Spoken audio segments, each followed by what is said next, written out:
First love marriage arrange marriage? Off camera ನಿಮ್ಮ ಹತ್ರ ಮಾತಾಡ್ತೀನಿ, ನಾನು ಬೇರೆ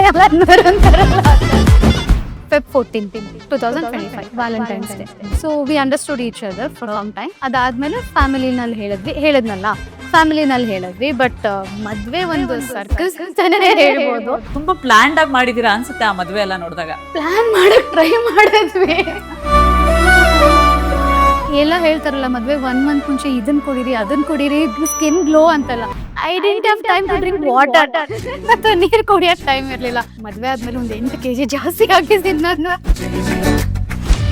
ಸ್ಟ್ರಗಲ್ಸ್ ನಿಮಗೆ? ಪ್ರಾಬ್ಲಮ್ ಇಲ್ದಿರೋ ಮನುಷ್ಯ ಯಾರಿಲ್ಲ.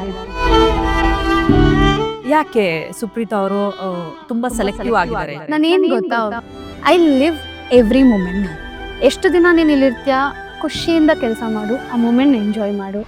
ನಾನ್ ಮಾಡ್ತಿರೋ ಕೆಲಸ ನನಗೆ ಖುಷಿ ಕೊಟ್ರೆ ಸಾಕು. ಸೀರಿಯಲ್ ಇಂಡಸ್ಟ್ರಿನಲ್ಲಿ ಅವಕಾಶಗಳು ಬೇಕು ಅಂದ್ರೆ ಕೆಲವೊಂದು ಕಾಂಪ್ರಮೈಸ್ಗಳು ಆಗ್ಬೇಕಾಗತ್ತೆ. ಕತೆ ಕೇಳೋದಕ್ಕೆ ಹೋದಾಗ ಅವ್ರು ಹೇಳಿರೋದು ಉಂಟು, ಮ್ಯಾಮ್ ನಿಮ್ಮ ಹತ್ರ ಮಾತಾಡೋದಕ್ಕೆ ಭಯ ಆಗತ್ತೆ. ನನಗೆ ಅನ್ಸುತ್ತೆ ಏನಪ್ಪ ಇವ್ರು ಕಂಟೆಂಟ್ ಕ್ರಿಯೇಟರ್ ಆಗ್ಬೇಕು, ಇನ್ಫ್ಲೂಯೆನ್ಸರ್ ಆಗ್ಬೇಕು ಅಂತ ಸುಪ್ರೀತಾ ಅವ್ರ ತಲೆಯಲ್ಲಿ ಏನಾದ್ರು ಇದನ್ನ ಅಂತ ಹೇಳಿ. ಸೊ ಕಂಟೆಂಟ್ ಕ್ರಿಯೇಷನ್ ಒಂದು ಪ್ಲಾಟ್ಫಾರ್ಮ್ ಅಂತಾನೆ ನಾನು ಹೇಳ್ಬೋದು. ಪಾಸಿಟಿವ್ ಆಗಿ ಯೂಸ್ ಮಾಡ್ಕೊಳ್ಳೋರಿಗೆ ಇವಾಗ content creation is the best opportunity. ನನ್ನ ಹಸ್ಬೆಂಡ್ ಸ್ವಲ್ಪ ಹೇಳ್ಕೊಂತ ಇರ್ತೀನಿ ವಿಡಿಯೋಗೆ ಸಿರಿಗೆಲ್ಲ, ಅವ್ರು ಸ್ವಲ್ಪ ಶೈ ಬಟ್ ಐಮ್ ಲೈಕ್ ಮಾಡೋಣ. ಬಟ್ ಅರ್ನಿಂಗ್ಸ್ ಎಲ್ಲ ಚೆನ್ನಾಗಿ ಬರುತ್ತಂತೆ ಕಂಟೆಂಟ್ ಕ್ರಿಯೇಟ್ ಆದ್ರೆ. ಎವ್ರಿಬಡಿ ವಾಚಸ್ ಇನ್ಸ್ಟಾಗ್ರಾಮ್, ಸೊ ಅಲ್ಲೇ ಜನ ನೋಡೋದು, ಅದಕ್ಕೆ ಟಾರ್ಗೆಟ್ ಆಗ್ತಿರೋದು ಅಲ್ಲಿ.